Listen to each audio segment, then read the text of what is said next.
Buenos días. Bonjour. Ohayo gozaimasu. Es lunes. Nous sommes lundi. Getsuyobi desu yo. It's Metacognition Monday, and it's time for us to talk about how brain science works. I'm trying to remember where I got this list from. I think it must be Adeyemi Stembridge.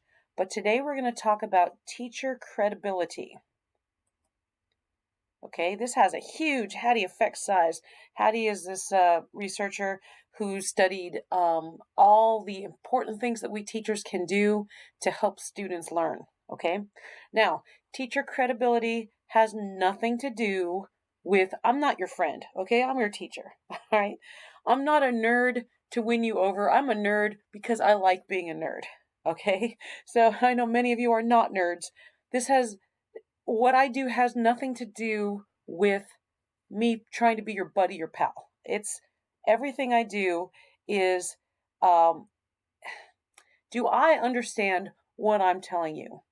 Have I thought deeply about it? When I plop a game down on the desk, can I explain the rules of the game to you? Have I played the game before? Um, can I play it with you? Could I sit down and play it with you? When you get stuck, have I thought so deeply about the game that I know how you're going to get stuck, where you're going to get stuck, and how to get you out of that? Can I give you clues when you get stuck? How clearly did I explain the rules? Am I enthusiastic about the game? Do I have a solid reason why I chose this game to help work on this skill? Um, can I use the game to help me learn how to teach you better? Am I watching you carefully while you play the game and noticing where you need support? Okay, so I think all those things give me credibility as a teacher so that you know how I'm using stuff in the classroom, and then I can effectively use it to teach you better. So this first thing on the list that I have, and I think it must be Adeyemi Stembridge, who's a teacher and researcher. It might have been A.J. Giuliani, another famous teacher researcher. So I'm just going to go through what they had in the list of credibility. Okay, number one, my teacher's good at their job. All right. So for me, what I do is I tell you all the embarrassing mistakes that I made when I was learning the language. I can guarantee you I accidentally said soy calor instead of tango calor. Okay? Hugely embarrassing. Absolutely hugely embarrassing.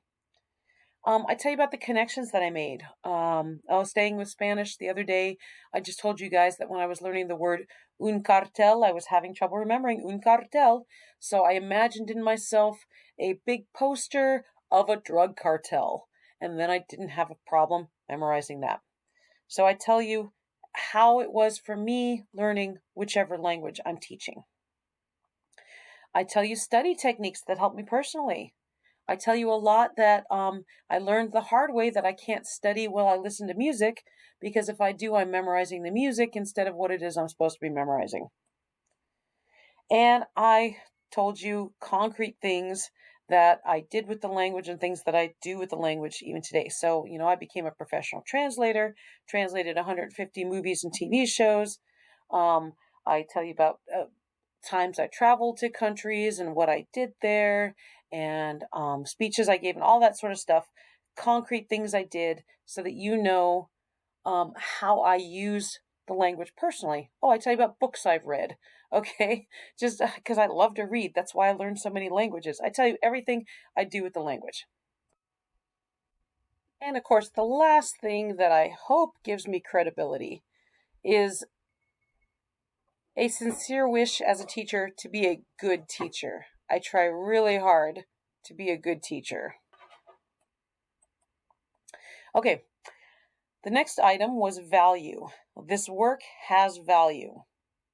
I need you to understand this, okay? So, even if you say, you know what, I'm done with high school, I never want to speak Spanish, never want to speak French, never want to speak Japanese ever again, that's okay. I think that by learning one of these languages, you have enriched your life. Okay, for one thing, you get more of an appreciation of culture. Look, the world is so interconnected. You are exposed to all these cultures, and now you have an appreciation for why people do the things they do. And then you can reflect back on yourself. And this is really, this is probably more important than appreciation of other culture, is now you're reflecting back on our own culture. Why do we do the crazy stuff we do in America? And you're able to think more deeply about that because now you have seen that the world is a big place, even though it's interconnected, and people do things differently all over the world. And now you can think about, why do we do things like that? You get a better lens to look at it. Learning in this class is going to strengthen other disciplines. One thing is, I hope that every single memorization technique I have taught you is going to help you in history class when you're learning the state capitals. It's going to help you in sports med when you're learning the muscles of the body. It's going to help you in math when you're learning formula. It's going to help you. It's going to help you in all your classes. Okay.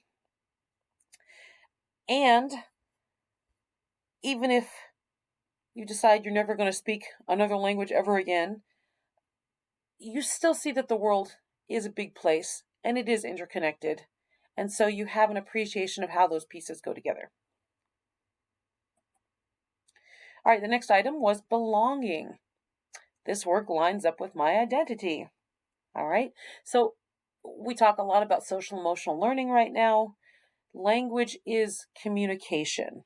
You have to communicate. There's no point in learning a language if you're not going to communicate.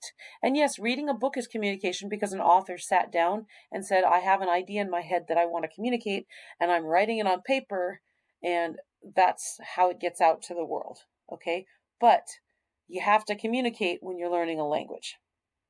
So you've got that sense of belonging. And I try to make everything really relevant to you. So when we're learning, we're learning food, I want you to be able to talk about the food that you want to talk about. If you don't eat pizza, there's no reason for you to talk about you like pizza. Okay? I want you to be able to apply it. I want you to be able to go into a restaurant and order in the target language. But I want it to be relevant to you because if what we're learning in class has personal meaning to you, the learning will stick better. Okay, so I really want everything we do in class to line up with your identity. We're not making up fake names. We're not pretending to be people we're not. We are using the language the way you want to use the language. Next item was the feeling that your effort is going to pay off. Here's Calvin and Hobbes I put here. You can read that. Well, maybe it might be blurry on YouTube. You have a question, Calvin? Yes. What assurance do I have that this education is adequately preparing me for the 21st century? Am I getting the skills I'll need to effectively compete in a tough global economy? I want a high-paying job when I get out of here. I want opportunity. In that case, young man, I suggest you start working harder. What you get out of school depends on what you put into it. Oh, then forget it. I want you to feel like your effort's going to pay off. There's a reason for what we do. We do work hard in my class. I'm totally going to be the first person to tell you, you have to work hard in my class. This is not an easy A. It's not a coast class. But as long as you're working hard, it is an easy A. You just got to work, right? You have to apply yourself. Efficacy. You need to feel like you can succeed at what we're doing. Okay, so we always build up the skills slowly. We pick them apart. We do little things first, and then we add to it, and then we add to it. Now, French students, mes étudiants de français, right now you're working on matching adjectives to nouns. First of all, we have our knee-jerk reaction. Add an E if you need to make it feminine. What if it already has an E? What if it has an E with accent aigu? And then we worked through what if it ends with an X? And we worked with what if it ends with an F? Now we're working on plurals. What if it ends with an AL and you add that S? Does French like to pronounce that ALS coming? So we always build it up little by little, and then we put it all together. Okay? Français 2, you're working on passé composé right now. So we're working on, we just finished avoir. You're really good with working with avoir. And now we're building up with être. And you've got to think, you've got more balls that you're juggling in the air. I can speak English. More balls that you're juggling in the air with être than we had with avoir. Okay, so it's just taking the little skill and building it up, and then each success leads to the next one. Nope, that was it. That's all I have to say about this. I liked this list, and I wanted to talk about it with you so that you can see the kinds of stuff we do in the class. That, I mean, it's all kind of under this air of credibility, but they all really feed into each other, all these things. So, okay, I will have a deeper thought for you on Microsoft Teams, depending on what we are working on in your class right now. All right, muchas gracias, merci beaucoup, arigato gozaimasu. See you at Microsoft Teams.